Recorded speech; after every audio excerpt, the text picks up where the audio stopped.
호랑이 여행입니다. 오늘의 여행 이야기는요, 궁궐에 얽힌 기막힌 비화인데요. 그와 관련된 여행지는 경복궁 안에 있는 향원정입니다. 자, 경복궁에서도 인기 있는 관람 명소는 바로 경회루와 향원정인데요. 나라에 경사가 있을 때마다 잔치를 열던 공간인 경회루는 궁궐 초입에 있지만 향원정은 경복궁 안쪽 깊숙한 곳에 있답니다. 이는 11살 때 왕이 된 고종이 자신을 대신해서 10년 가까이 왕 노릇을 하던 아버지 흥선대원군을 물리고 1873년에 이제부턴 내가 직접 통치하겠노라 선언하면서 경복궁 끄트머리에다 별도로 건천궁과 향원정을 지었기 때문인데요. 그때 고종이 개인 돈을 들여서 지은 건천궁은 고종 부부 거처이고 그 앞에 있는 아담한 향원정은 고종 부부의 휴식처였답니다. 육각형 형태의 향원정은 향기가 멀리 퍼지는 정자라는 의미인데요. 그 향원정과 연결된 다리인 취향교는 향기에 취해 건너는 다리라는 뜻이니 향기를 멀리 내뿜는 정자와 그야말로 찰떡궁합입니다. 향원정을 품은 연못의 물은 열상진원 샘이 재워주는데요.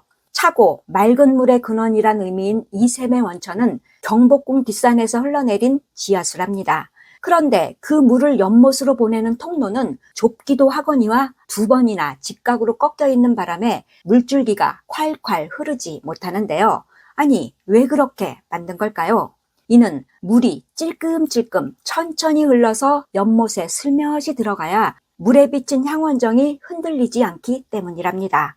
이처럼 향원정 그림자 미모까지 고려한 답답한 물줄기는 찬 기운을 조금씩 떨쳐내는 역할도 했는데요.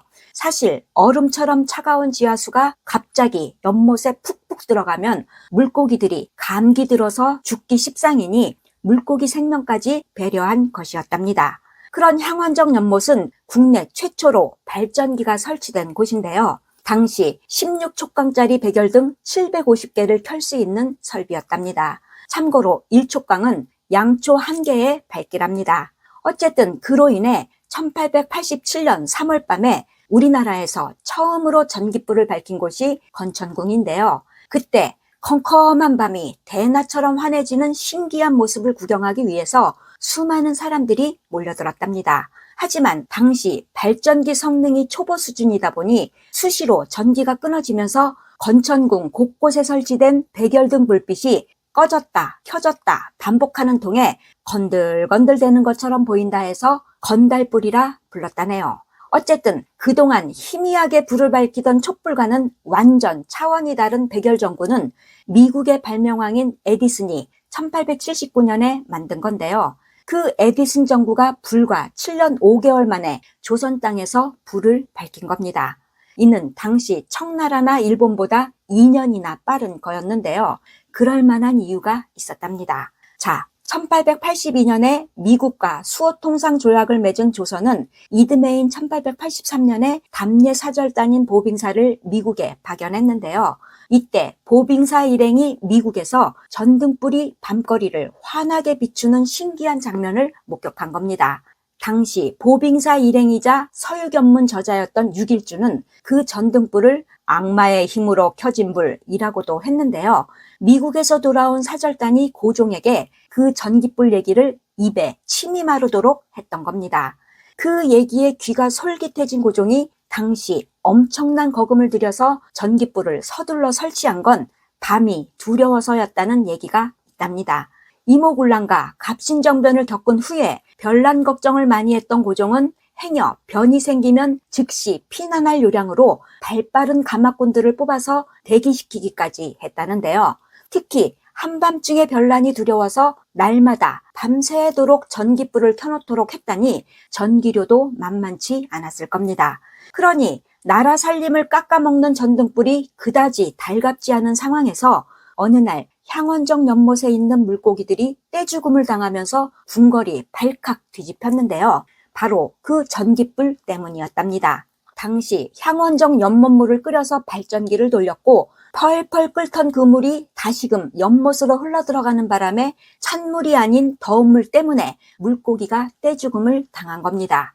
물고기 사망 이유는 명백했지만 죽은 물고기들이 둥둥 떠오르자 불길한 징조요, 나라가 망할 거란 징조란 괴소문이 퍼지면서 물고기를 찐다는 의미인 증어에 덧붙여서 증어망국이라는 단어가 요즘으로 치면 검색어 1위에 올랐던 겁니다. 그렇게 물고기 파동을 겪었던 향원정 연못은 이후에 우리나라 최초 피겨스케이팅 무대로 등장했는데요.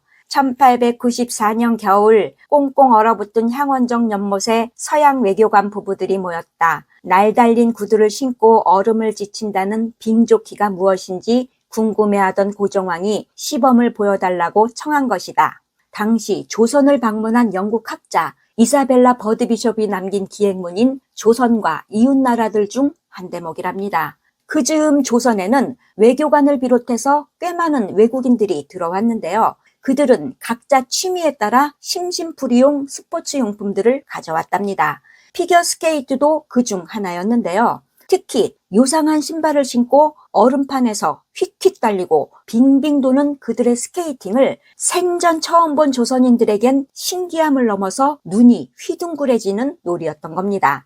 그러니 외국인이 스케이트를 메고 청계천이나 한강으로 가면 어른아이 할 것 없이 그 뒤를 졸졸 따라가는 사람이 줄을 이었고 스케이팅이 시작되면 순식간에 구경꾼들이 모여들었답니다. 당시 얼음판에서 요리조리 묘기를 부리는 발놀림을 두고 사람들은 양발굿 또는 빙조키라 불렀는데요. 그런 빙조키가 장안의 화제가 되자 그것이 궁금했던 고종 부부가 시범 초청장을 보낸 겁니다. 그래서 초청에 응한 참가자들이 고종 부부와 고위층들이 향원정에서 지켜보는 가운데 얼음판 묘기를 선보였는데요. 역시나 현란한 발놀림에 관객들은 박수를 보냈고 행여 미끄러져 넘어질 땐 아이고 하면서 웃었답니다. 당시 명성황후는 향원정 안에 펼친 장막 뒤에 모습을 감추고 지켜보았다는데요. 이때 남녀가 손을 잡았다 놓았다 하는 게 꼭 사당패와 색주가들 같구나 라며 망측게 했지만 휙휙 달려와서 얼음판에 놓인 의자를 훌쩍 뛰어넘는 점프 고개를 선보일 땐 탄성을 내지르며 어린아이처럼 박수치고 즐거워했다네요. 당시 이곳에서 함께 구경한 한 외국인은 연못이 향원정은 따뜻했고 간식도 제공됐다고도 했는데요. 명성황후는 이후에도 몇 차례 그들을 불러서 스케이트 파티를 열었답니다. 하지만 어린아이처럼 손뼉치며 즐거워했던 스케이트 파티는 거기서 끝났는데요. 이듬해 가을에 명성황후가 일본인들 손에 잔인하게 죽었기 때문입니다. 그런데요, 그 일본 놈들이 증거인멸을 위해서 시신까지 불태워서 물에다 대충 뿌렸는데요. 그렇게 죄가 되어버린 명성황후가 가라앉은 곳이 바로 향원정 연못이랍니다. 자, 그 연못 안에 있는 향원정은 세월이 흐르면서 자꾸만 몸이 기울어지는 바람에 결국 2017년에 몸통이 해체돼서 보수 작업에 들어갔답니다. 이때 바닥에 설치된 온돌이 발견됐는데요. 바로 그 온돌 덕분에 연못이 꽁꽁 얼 만큼 추운 겨울임에도 따끈따끈한 향원정 실내에서 느긋하게 얼음판 묘기를 구경할 수 있었던 겁니다.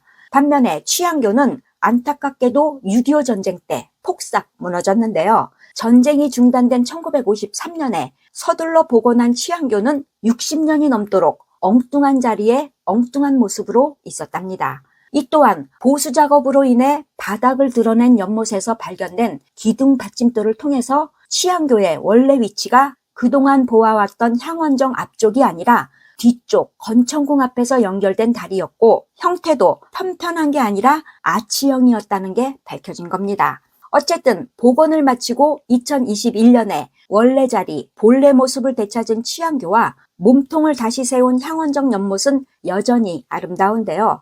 그동안 가끔씩 이곳에 와서 계절마다 다른 풍경들을 사진에 담으면서도 그 안에 명성황후가 있었다는 건 미처 몰랐답니다. 뒤늦게나마 이곳에 가라앉은 명성황후를 위해 애도를 표하면서 다음 시간에는 당시 일제가 명성황후를 얼마나 잔인하게 죽였는지 또 죽인 후에도 얼마나 끔찍한 짓을 저질렀는지 그 천인공노할 사건에 대한 얘기가 이어질 겁니다. 오늘 얘기 끝. 구독, 좋아요, 호랑이가 부탁해요.